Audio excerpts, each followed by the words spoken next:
Hello students, welcome to my channel Kirti's coding. C language की इस series में आपका स्वागत है। आज के एरे वाले वीडियो लेक्चर में हम आपको बताने वाले हैं कि एरे का यूज़ हम पॉइंटर में किस प्रकार से कर सकते हैं। तो पॉइंटर आपको इसके पहले वाले वीडियो लेक्चर में हम अच्छे से पॉइंटर के बारे में डिस्क्राइब कर चुके हैं। आपको पॉइंटर के बारे में कोई भी जानकारी लेने हो, आप इसके पहले वाले वीडियो लेक्चर पॉइंटर वाले पार्ट को ज़रूर देख लीजिए।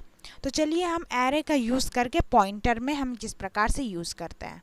तो डायरेक्ट हम एक एग्जांपल के थ्रू आपको बताएंगे कि किस प्रकार से हम पॉइंटर में यूज़ कर सकते हैं। ओके, पॉइंटर में किस प्रकार से यूज़ कर सकते हैं एरे को। क्योंकि पॉइंटर क्या कहलाता है? पॉइंटर कहलाता है कि किसी भी बेस एड्रेस को जिस वेरिएबल में स्टोर किए हैं उस वेरिएबल का जो वैल्यू है उसको प्रिंट करवाता है। स्टार पॉइंटर को डिनोट करता है। तो चलिए एग्जाम्पल की ओर आगे बढ़ते हैं। तो प्रोग्राम का स्टार्टिंग किस प्रकार से होता है उस प्रकार से हमने यहाँ सिंटेक्स बनाया। पहला बात तो आप जान लीजिए कि पॉइंटर में हम किसी एक चीज़ का यूज़ करके हम बहुत सारी चीज़ प्रिंट करा सकते हैं और बहुत सारे चीज़ से एक ही चीज़ को प्रिंट करवा सकते हैं। जिस प्रकार से अगर हम एक वेरिएबल डिक्लेयर कर लेते हैं, तो स्टार का माध्यम से उसका वैल्यू को प्रिंट करा सकते हैं, एम्परसेंड के माध्यम से उसका एड्रेस को प्रिंट करा सकते हैं। ठीक है, और अब हम देखेंगे एरे में किस प्रकार से यूज़ करते हैं। तो पॉइंटर का यूज़ एरे में करने के लिए सबसे पहले तो हमें नंबर्स लेने पड़ेंगे जो हमें प्रिंट करवाना है। तो आप नंबर यूज़र से भी ले सकते हैं, आप नंबर मिड ब्रैकेट में भी ले सकते हैं। तो हम काम करते हैं, इन टाइप का नंबर लेते हैं, नम टाइप का वेरिएबल मान लिए है उस वेरिएबल में, और चूँकि ये एरे है तो एरो को हम बड़े वाले ब्रैकेट से डिनोट करते हैं, ये हम लोग जानते हैं। तो बड़े वाले ब्रैकेट से हम डिनोट कर चुके हैं और मिड ब्रैकेट में हम कुछ वैल्यूज़ ले लेते हैं, जैसे 23 कुछ भी वैल्यू ले लेते हैं जो हमको प्रिंट करवाना है। ठीक है, 2-3 वैल्यू ले लेते हैं। तो यहाँ पर हमने कितने वैल्यू लिए? 3 4 5 वैल्यू ले लिए और एक वैल्यू ले लेते हैं। तो इतने सारे वैल्यू को हमको आउटपुट स्क्रीन में प्रिंट करवाना है, लेकिन किसका यूज़ करके? पॉइंटर का यूज़ करके। तो चलिए ये वैल्यू तो ले लिए। आप पॉइंटर में हम लोग क्या जानते हैं कि हमको एरे में हम लोग को क्या करना पड़ता है? लूप का यूज़ करना पड़ता है। क्यों? क्योंकि वो सेम डेटा टाइप को, सारे डेटा टाइप को वो प्रिंट करवाता है। तो चूँकि लूप को यूज़ करेंगे तो एक वेरिएबल मानना पड़ेगा, इंट आई नाम का एक वेरिएबल मान लेते हैं। और हम लोग जानते हैं फॉर लूप का यूज़ करते हैं, तो फॉर लूप का यूज़ करते हैं। फॉर लूप का स्टार्ट किए, इनिशिएट कहाँ से करते हैं ये भी हम लोग जानते हैं, आई का वैल्यू 0 से इनिशिएट होता है। ऐसा क्यों? क्योंकि इंडेक्स नंबर एरे में 0 से स्टार्ट होता है। जितने यहाँ 6 वैल्यू है तो 6th वैल्यू को प्रिंट कराने के लिए हमको लेस देन 6 लिखना पड़ेगा या फिर लेस देन इक्वल टू 5 लिखना पड़ेगा। आई का वैल्यू 0 से स्टार्ट हुआ, आई का वैल्यू गया मेरा लेस देन इक्वल टू 5 तक, यानी 6th नंबर इंडेक्स, मैंने 5 नंबर इंडेक्स तक गया और 6th वैल्यू प्रिंट कराया क्योंकि 0 नंबर इंडेक्स से स्टार्टिंग हुआ है। फिर आई का वैल्यू प्लस प्लस किया, एक एक रो में जाके वो प्लस प्लस किया। देन उसके बाद हमको जो प्रिंट करवाना है वो हम देखते हैं। अब ये प्रिंट कराने वाला प्रिंटफ के माध्यम से चलिए प्रिंट कराते हैं। आप ये बहुत ही गौर से देखिए कि हम एक ही चीज़ को प्रिंट करवाने के लिए कितने सारे टर्म्स का यूज़ करते हैं। ओके, एक ही चीज़ हमको प्रिंट कराना है। जैसे मान लीजिए हमको जिस वैल्यू हमने जो ये 6 वैल्यू जो हमने लिए हैं, ये 6 वैल्यू जिस एड्रेस में यानी जिस बॉक्स में हमने स्टोर किए हैं उस बॉक्स का एड्रेस को प्रिंट कराते हैं कि वो बॉक्स उस एड्रेस पे हमको पहुंचना है जिसमें वो माने वो जन रहता है। जैसे कोई पर्सन है वो उस एड्रेस में रहता है, तो उस एड्रेस में पहुंचना है तो पहले हमको एड्रेस जानना पड़ेगा। तो चलिए पहले हम एड्रेस प्रिंट करवा देते हैं। एड्रेस प्रिंट करवा दिए, एड्रेस इक्वल टू, ठीक है, %u का यूज़ करके एड्रेस को प्रिंट करवाते हैं, ये हम लोग जानते हैं।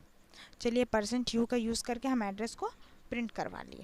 अब उसके बाद लेकिन एड्रेस को प्रिंट कराने के लिए हम चूँकि नम वेरिएबल लिए यहाँ पर, तो एम्परसेंड नम का अगर यूज़ करें, और चूँकि ये एरे है, ठीक है, ध्यान से देखिए एरे है, तो एरे का सिंटेक्स क्या होता है? बड़ी वाली ब्रैकेट में जिसको वैल्यू को प्रिंट करानी है आई का वैल्यू, आई वेरिएबल डिक्लेयर किया तो आई का वैल्यू को हम प्रिंट करवाएंगे। तो ये मेरा एड्रेस प्रिंट हो चुका है। सारे के एड्रेस यहाँ पर प्रिंट हो जाएंगे।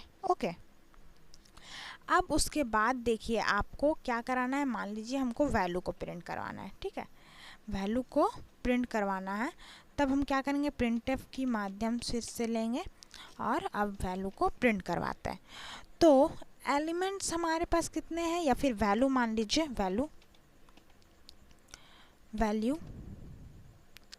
वैल्यू इक्वल टू, चूँकि हमको वैल्यू को प्रिंट कराने के बहुत सारे तरीके होते हैं।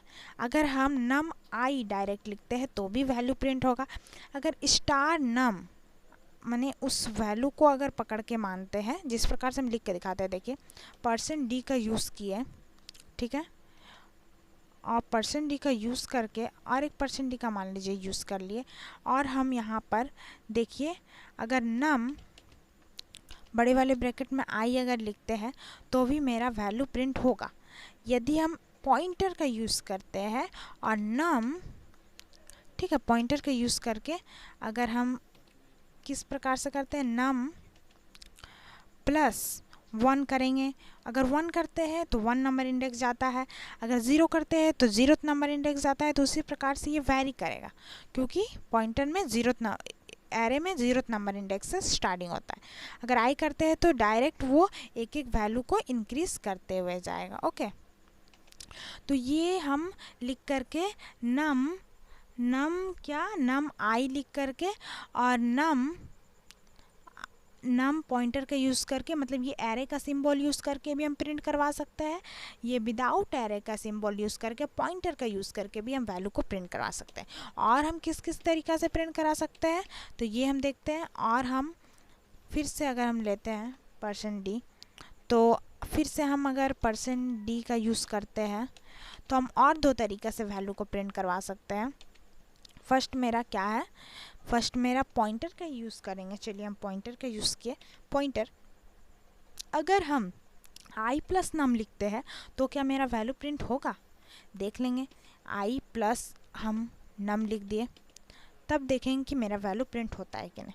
और एक तरीका है मेरे पास वैल्यू प्रिंट कराने का, क्या, यदि यहाँ पर हम लिखा है नम और बड़े वाले ब्रैकेट में आई लिखा है, अगर हम आई और बड़े वाले ब्रैकेट का यूज़ करके वहाँ पर अगर नम लिख देते हैं तो क्या वैल्यू प्रिंट होगा।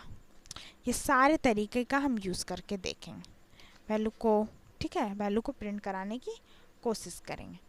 अब देखिए, ठीक है, यहाँ पर फॉर लूप में हमने लूप ओपन नहीं किया था, लूप को ओपन कर लेते हैं। चलिए ये मेरा लूप ओपन हो चुका है, तो यहाँ पर लूप को क्लोज किए। हाँ, अब यहाँ पर वैल्यू को रिटर्न करवा लिए। जब तक लूप का काम ख़त्म नहीं होगा तब तक लूप से वैल्यू टर्मिनेटेड नहीं होगा, यानी जब तक सारे वैल्यू प्रिंट नहीं हो जाते तब तक ये लूप से बाहर नहीं होगा। तो ये पॉइंटर की मदद से, यानी बेस एड्रेस का यूज़ करके हम एड्रेस को प्रिंट करवाए। पॉइंटर की मदद से हम सारे वैल्यू जो हमने डिक्लेयर किया है वो प्रिंट करवाएंगे।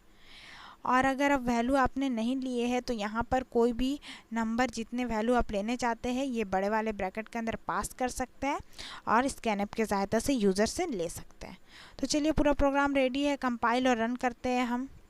तो ये मेरा प्रोग्राम कंपाइल किया एंड देन रन, और आप देखिए प्रोग्राम कंपाइल रन करके क्या क्या प्रिंट हुआ है। देखिए पहले हमने एड्रेस को प्रिंट कराया, तो वो व्हाटएवर जो भी एड्रेस में ये 2 वैल्यू को रखा हुआ है वो 2 का एड्रेस यहाँ प्रिंट हो चुका। अब चूँकि यहाँ पर हमने इंट आई का यूज़ किया था, नम मिड बड़े वाले ब्रैकेट में अंदर आई, यानी ये भी वैल्यू को इंडिकेट करता है एरे में, तो उसने 2 वैल्यू को प्रिंट करवाया है। 0th नंबर इंडेक्स यानी आई का वैल्यू जब 0 हुआ तो 2 नंबर वैल्यू को प्रिंट करवाया। यदि जब आई का वैल्यू 1 हुआ तब हमारा 34 को प्रिंट कराया, जब आई का वैल्यू 2 हुआ तब 54 को प्रिंट कराया। तो इस प्रकार से आई का वैल्यू जब मेरा 5 हुआ तो ये 56 यानी 6 नंबर वैल्यू को प्रिंट करवाया। अगर हम यही पॉइंटर का यूज़ करके नम प्लस आई किए हैं, मतलब ये भी तो एक नम, मतलब नम जिसमें इन ये सारे वैल्यू स्टोर है। अगर आई का वैल्यू 0 हुआ, क्योंकि यहाँ 0 से स्टार्ट है, तो 0th नंबर इंडेक्स, आई का वैल्यू 1 हुआ तो 1 नंबर इंडेक्स, 2 हुआ तो 3 नंबर इंडेक्स। तो इस प्रकार से ये इंक्रीज़ करते गया और आई का वैल्यू प्रिंट होते गया। ठीक है। और एक तरीका क्या था, स्टार अगर आई प्लस नम भी करते हैं तो भी वही वैल्यू प्रिंट होता है। यदि आई और अंदर में नम करते हैं, क्योंकि ये एरे है, तो हम किसी भी चीज़ का यूज़ करके या तो वैल्यू के अंदर एड्रेस को रखेंगे कि वो पर्सन किस एड्रेस में रहता है, ये अगर हम यूज़ करके करते हैं, या फिर ऐसा करते हैं कि वो एड्रेस में कौन सा पर्सन रहता है, तो बात तो एक ही है। तो इसी प्रकार से हम चार वे से हम वैल्यू को प्रिंट करवा सकें। तो ये प्रोग्राम की मदद से आप पॉइंटर को किस प्रकार से एरे में यूज़ करें आप समझ चुके होंगे। आपको कोई भी प्रॉब्लम हो आप ज़रूर कमेंट कीजिए। आज का वीडियो लेक्चर मेरा यहीं पर समाप्त होता है। इसके नेक्स्ट वीडियो लेक्चर में हम 2D एरे के साथ शुरुआत करेंगे कि 2D एरे में किस प्रकार से क्या यूज़ कर सकते हैं हम। ओके, आप हमारे चैनल को सब्सक्राइब कीजिए, लाइक कीजिए एंड कमेंट कीजिए और शेयर कीजिए। Thank you students. आपको कोई भी प्रॉब्लम हो ज़रूर कमेंट कीजिए। Thank you student.